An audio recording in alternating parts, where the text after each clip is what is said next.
Regresamos después de la pausa.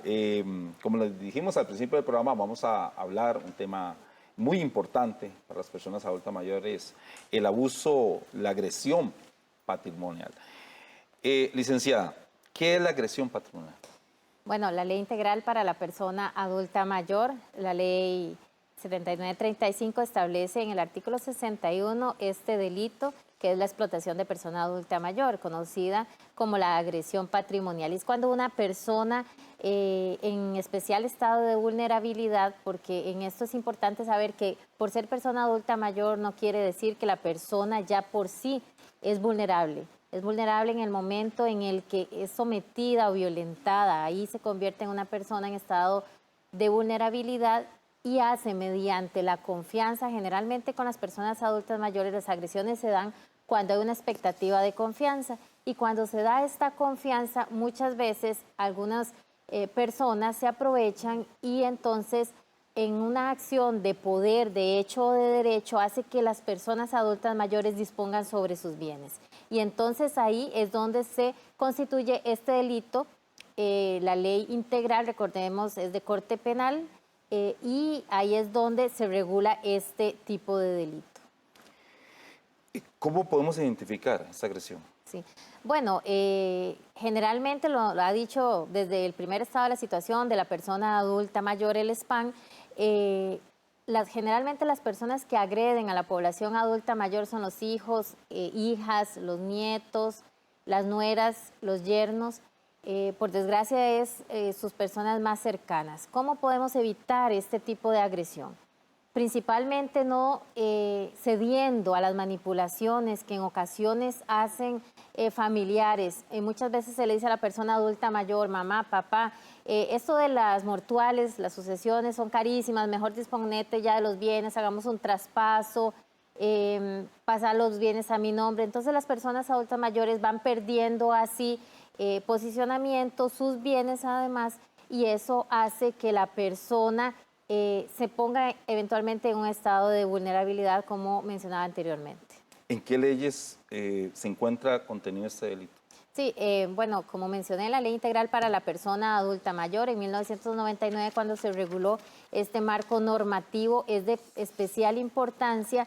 A nivel de la región, Costa Rica ha sido importante en esto porque no todos los países cuentan con norma interna, pero además de esto vino a regularlo, en la ley integral se regula en el artículo 61 y 57 y siguientes, habla de medidas de protección, pero también hay un instrumento muy importante, la Convención Interamericana sobre la Protección de los Derechos Humanos de las Personas Mayores, la Ley 93-94, en su artículo 9, regula todo lo que tiene que ver sobre aspectos de violencia y cómo se ha dado a nivel internacional. Recordemos que en la jerarquía de las normas, la Convención está por encima aún de la Ley Integral y por debajo de la Constitución, salvo que algunas convenciones o instrumentos internacionales reconocen derechos humanos, se pondría eventualmente hasta por encima de la misma Constitución política. ¿Dónde podemos denunciar?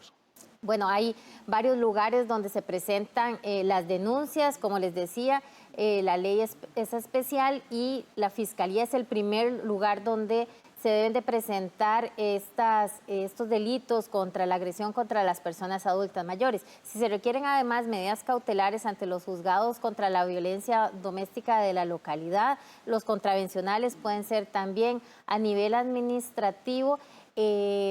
También se puede denunciar en el SINAPAN, que es un sistema nacional de protección en aspectos de violencia que pronto ya se va a anunciar. Es un esfuerzo del Consejo Nacional de la Persona Adulta Mayor, CONAPAN, órgano rector en materia de envejecimiento y vejez, y ASCATE, la Asociación Cartaginesa de Atención a Ciudadanos de la Tercera Edad, que hizo un esfuerzo también telefónicamente, esto a través del 911. También el CONAPAN, como lo mencioné anteriormente, ellos no reciben denuncias porque por su ley no se puede atender ese tipo de denuncia, pero sí la encausa. Entonces es importante que además se sepa que el CONAPAN no recibe esas denuncias, por eso es mejor hacerlas directamente en los juzgados. Muchas veces también quiero hacer una denuncia anónima, puedo llamar al 911, hacerla confidencialmente, las llamadas ahí siempre son confidenciales. También además se puede hacer otros tipos de denuncias. Cuando hacemos denuncias muchas veces confundimos a dónde hacerlo. Muchas personas las hacen ante la Defensoría de los Habitantes, no es una instancia donde se presentan y resuelven denuncias, por ley no lo hacen, entonces es importante canalizarlo. Yo les recomendaría que este tipo de denuncias se presenten directamente a la Fiscalía.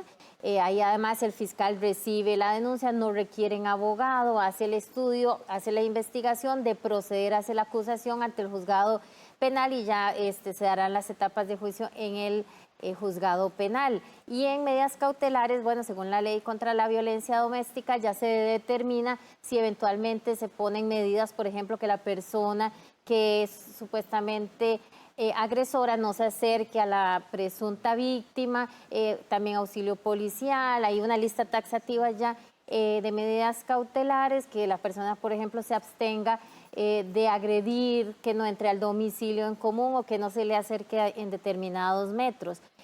También hay otras medidas que son las atípicas, que son las que no considera o no es la lista taxativa que establece la ley contra la violencia doméstica, que sí son muy válidas. Por ejemplo, que una familia requiere alguna división entre sus propiedades y se ordena una medida cautelar para que se haga una tapia, por ejemplo, podría darse. ¿Cómo puedo evitar la persona adulta mayor ser objeto de agresión patrimonial? Sí, es muy importante el posicionamiento y la autonomía personal e independencia. Recordemos, el proceso de envejecimiento es un proceso que según las teorías se da desde la concepción y es un proceso que evoluciona, que es dinámico y termina con la muerte. La persona adulta mayor simplemente es que el artículo 2 de la Ley Integral para la persona adulta mayor dice que es aquella persona de 65 años y más. Cuando en todo el proceso de envejecimiento empezamos a perder la autonomía y la independencia y nos vamos autoinvalidando, vamos perdiendo esos espacios. ¿Cuál es el mejor consejo como abogada y gerontóloga que podría darle? Los bienes uno los deja a nombre de uno. Si yo quiero disponer de los bienes, mi recomendación sería hacer un testamento y no andar repartiendo bienes. En esto usted no sabe cómo va a hacer su proceso de envejecimiento, qué ayudas va a requerir, si va a necesitar hacer algunos aspectos. O simplemente quiero ejercer mi derecho a recreación, vender los bienes, irme a pasear, pero que yo tenga la independencia, la autonomía de la voluntad. La Convención Interamericana sobre la Protección de los Derechos Humanos de las Personas Mayores que les mencionaba anteriormente, habla mucho sobre esta independencia. No ceder espacios es importante. Nos llegó una consulta vía Facebook. Voy a leerla textualmente, ustedes la van a estar viendo en pantalla. Dice, si yo regalé mi casa porque quise hacerlo, pero ahora yo ya prefiero que me la devuelvan, ¿se puede? ¿Qué tendría que hacer?